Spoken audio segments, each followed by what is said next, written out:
বাংলাদেশ চিহ্নটা আর থাকবে না, ওই বাংলাদেশটাই আমাদের ভারতের অংশ হয়ে যাবে। ইউনূস সরকার যেটা করছে সেটা সংবিধান বিরোধী কাজ করছে। সাবধান হয়ে যাও ইউনূস সাহেব। ভারতবর্ষের আপামর জনসাধারণ কিন্তু চেয়ে আছে। এই ভারত মাতা আমাদের মতো মুসলমানদেরকে বুক দিয়ে আগলে রেখেছে। আমাদের এই সংখ্যালঘুদের নিরাপত্তা, ধার্মিক নিরাপত্তা, শিক্ষা, সামাজিক সমস্ত রক্ষার দায়িত্ব ভারত সরকার করেছে। তাই তো ভারতবর্ষ থেকে একটা মুসলমান পাকিস্তানে যায়নি, একটা মুসলমান বাংলাদেশে যায়নি। যে ভারতবর্ষের বুকে আমরা মুসলমানরা নারায়ে তাকবীর আল্লাহু আকবার বলছি, আমরা মসজিদে আজান দিচ্ছি, কোরআন পাঠ করছি, কেন ওখানকার সনাতনী হিন্দুরা তার ধর্ম পালন করতে পারবে না? কেন ওখানে মন্দিরে পুজো করতে পারবে না? কেন ওখানে জয় শ্রীরাম বলতে পারবে না? তাই ইউনূস সরকার সাবধান হয়ে যাও, নালে ইটের জবাব ভারত সরকার পাথরে দিয়ে দেবে। লক্ষ লক্ষ মুসলমানদেরকে বুড়বাক বানানোর জন্য, মিথ্যে কথা বলার জন্য মিটিং করছে। কাল যদি ভারত সরকার জমিয়ত উলামা হিন্দকে ব্যান করে দেয়, জামাতকে যদি ব্যান করে দেয়, নিষিদ্ধ সংগঠন ঘোষণা করে, তখন কি হবে? সমস্ত রপ্তানি বন্ধ। তো না খেতে পেয়ে মরবে।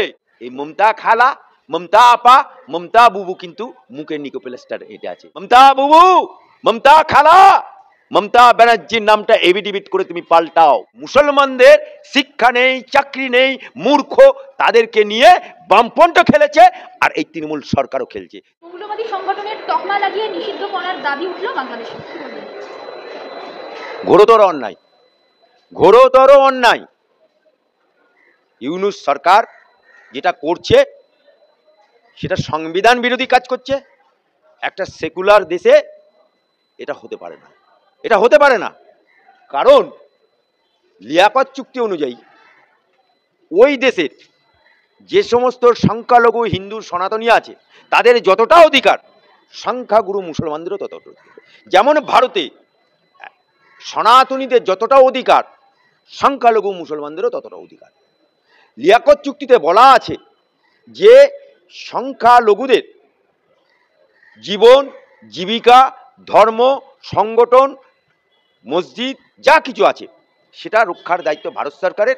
ওখানেও মন্দির থেকে শুরু করে, ধর্মস্থান থেকে শুরু করে, ধর্ম থেকে রক্ষা করা, কৃষ্টি, কালচার, জীবন, জীবিকার সংগঠন সব কিছু রক্ষার দায়িত্ব ওই সরকারের। আজকে যদি এখানে জমিয়তে উলামা হিন্দ, এটা মুসলমানদের সংগঠন, যেটা নিয়ে সিদ্দিকুল্লাহ চৌধুরী আজকে মুসলমানদেরকে, টুপি পরা মুসলমানদেরকে, লক্ষ লক্ষ মুসলমানদেরকে বুড়বাক বানানোর জন্য, মিথ্যে কথা বলার জন্য মিটিং করছে। কাল যদি ভারত সরকার জমিয়ত উলামা হিন্দকে ব্যান করে দেয়, জামাতকে যদি ব্যান করে দেয়, নিষিদ্ধ সংগঠন ঘোষণা করে, তখন কি হবে? জবাব দিতে পারবে ইউনূস সরকার? যে দেশটা একটা ছুঁচ তৈরি করতে পারে না, যে দেশটাতে ভারত থেকে চাল যায়, ভারত থেকে চিনি যায়, ভারত থেকে গম যায়, ভারত থেকে পেট্রোল যায়, ভারত থেকে গ্যাস যায়, ভারত থেকে গরু যায়, তাদের আবার এত বড় হুঁশিয়ারি, তাদের আবার এত বড় কথা। হ্যাঁ, কাল যদি ভারতবর্ষে থেকে মোদী সরকার বলে দেয় সমস্ত রপ্তানি বন্ধ, তো না খেতে পেয়ে মরবে। আর ওখানে যদি তুমি ইসকনকে ব্যান করে দাও, এখানেও তো তোমার মুসলমানদের যত কোনো সংগঠন আছে ব্যান করে দেবে, কিচ্ছু করতে পারবে না। তাই আমার মনে হয় সাবধান হয়ে যাও ইউনূস সাহেব। ভারতবর্ষের আপামর জনসাধারণ কিন্তু চেয়ে আছে যে ওখানকার সংখ্যালঘুদেরকে তুমি কতটা নিরাপত্তা দিচ্ছ। তোমার দেশের প্রাক্তন মন্ত্রী হাসিনা বেগম, সে কিন্তু মমতা আপার কাছে আশ্রয় পায়নি, সে আশ্রয় পেয়েছে কার কাছে? মোদির কাছে। আজকে এই মমতা খালা, মমতা আপা, মমতা বুবু কিন্তু মুখের নিকো প্লাস্টার এটা আছে। সনাতনীদের ওখানে জেলে দিচ্ছে, সনাতনীদের সংগঠন নিষিদ্ধ করছে। আর মমতা খালা, মমতা বুবু যখন পুজো আসে তখন ফিতে কাটে, তখন বলে যা দেবী সর্বভূতস্যৈ নমস্তস্যৈ নমস্তস্যৈ, তখন হয়ে যায় সাত্বিক ব্রাহ্মণ। মমতা বুবু, মমতা খালা, মমতা ব্যানার্জির নামটা এভিডিভিট করে তুমি পাল্টাও। যেমনটা আমরা জানি যে সেখানে অত্যাচার চলছে হিন্দুদের উপরে, আর চিন্ময় প্রভুকে গ্রেফতারও করা হয়েছে। এখানে সংখ্যালঘুরা কিছু অংশ বলছে যে বাংলাদেশের তুলনায় এখানকার মানে আমাদের ভারতীয় সংখ্যালঘুরা যথেষ্ট নিরাপদ আছে। আপনি কি বলবেন? এটা তো আমি প্রথমেই বলেছি, ভারতবর্ষ যে ধর্মের ভিত্তিতে ভাগ হয়েছিল এবং ওই দেশটা ছিল মুসলমানদের জন্য, জিন্না নিয়ে গেছিল, আর এখানে নেহেরু পরিবার নিয়েছিল হিন্দুদের জন্য। কিন্তু মাওলানা আবুল কালাম আজাদ, খান আব্দুল গফ্ফার খান যখন নেহেরু পরিবারকে বলল আমরা কোথায় যাব, আমরা পাকিস্তানে যাব না, সেদিনকে নেহেরু ঘোষণা করলো যে সমস্ত মুসলমানরা চলে গেছে যাক, শুধুমাত্র যারা রয়ে গেছে মুসলমান, তাই তো আমরা 15% সংখ্যালঘু, আমাদের এই সংখ্যালঘুদের নিরাপত্তা, ধার্মিক নিরাপত্তা, শিক্ষা, সামাজিক সমস্ত রক্ষার দায়িত্ব ভারত সরকার করেছে। তাই তো ভারতবর্ষ থেকে একটা মুসলমান পাকিস্তানে যায়নি, একটা মুসলমান বাংলাদেশে যায়নি, কারণ এই ভারত মাতা আমাদের মতো মুসলমানদেরকে বুক দিয়ে আগলে রেখেছে। আর চুক্তি হয়েছিল সেদিনকে জিন্নার সাথে, জিন্না সেখানে কথা দিয়েছিল লিয়াকত চুক্তির মাধ্যমে ওখানকার হিন্দুদের, ওখানকার সংখ্যালঘুদের রক্ষা করা, জীবন জীবিকা ধর্ম রক্ষা করার দায়িত্ব ছিল জিন্নার সরকারের, কিন্তু রক্ষা করতে পারেনি। তাই তো দলে দলে সনাতনীরা আমাদের দেশে এসছে। আর বর্তমানে বাংলাদেশের ইউনূস সরকার আজকে সেই সংখ্যালঘু হিন্দুদের প্রতি অত্যাচার করছে। আজকে ভারতবর্ষের বুকে আমরা মুসলমানরা নারায়ে তাকবীর আল্লাহু আকবার বলছি, আমরা মসজিদে আজান দিচ্ছি, কোরআন পাঠ করছি, কেন ওখানকার সনাতনী হিন্দুরা তার ধর্ম পালন করতে পারবে না? কেন ওখানে মন্দিরে পুজো করতে পারবে না? কেন ওখানে জয় শ্রীরাম বলতে পারবে না? তাই ইউনূস সরকার সাবধান হয়ে যাও, নালে ইটের জবাব ভারত সরকার পাথরে দিয়ে দেবে। ওই বাংলাদেশ চিহ্নটা আর থাকবে না, ওই বাংলাদেশটাই আমাদের ভারতের অংশ হয়ে যাবে। একেবারে ওয়াকফ বিল সংশোধনী আইন আমাদের কেন্দ্রীয় সরকার পাস করেছে, কিন্তু এখানকার সংখ্যালঘুরা তার তীব্র প্রতিবাদ করেছে।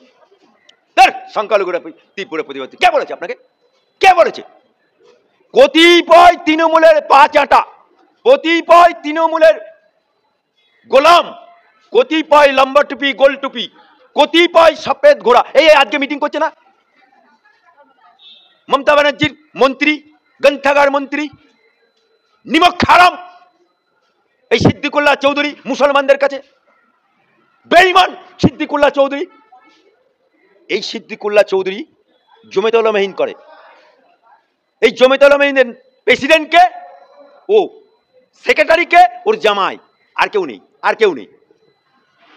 26 সালে ভোট, সেটাকে মাথায় রেখে স্পন্সর বাই দা মমতা বুবু, মমতা আপা লক্ষ লক্ষ টাকা খরচ করে কলকাতা দেখাবার নাম করে, চিড়িয়াখানা দেখাবার নাম করে, ডিম ভাত খাওয়াবার নাম করে মুসলমানদেরকে বুড়বাক বানানোর জন্য আজকে একটা লোককে গিয়ে জিজ্ঞেস করুন তো, একটা লোককে, যে ভাই ওয়াকফ বিলটা তোমার কাছে আছে, খসড়া বিল, ওয়াকফ মানে কি, what is the meaning of Waqf? ওরা বলবে জানি না। কি করতে এসছো?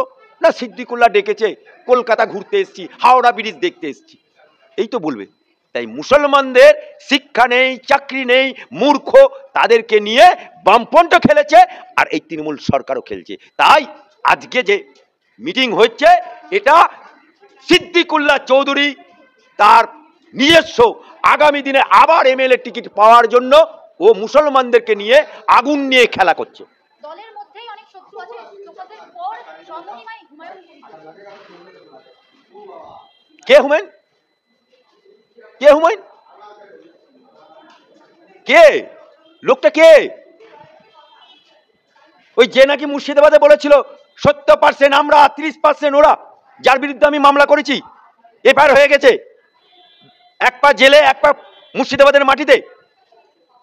পাল্টু মাল, পাল্টু, পাল্টু বাবু, সে কিনা কংগ্রেসের এমএলএ থাকাকালীন মমতা দলে যোগদান করে ওকে মন্ত্রী করেছিল Mamata Banerjee. As per government rule অনুযায়ী, নির্বাচন কমিশনের আইন অনুযায়ী তাকে 6 মাস পরে ভোটে দাঁড়াতে হলো। তৃণমূলের সিম্বলে হেরে গেল, হেরে যাওয়ার পরে নির্দল দাঁড়ালো, হেরে গেল, তারপরে বিজেপিতে এমপিতে দাঁড়ালো, হেরে গেল।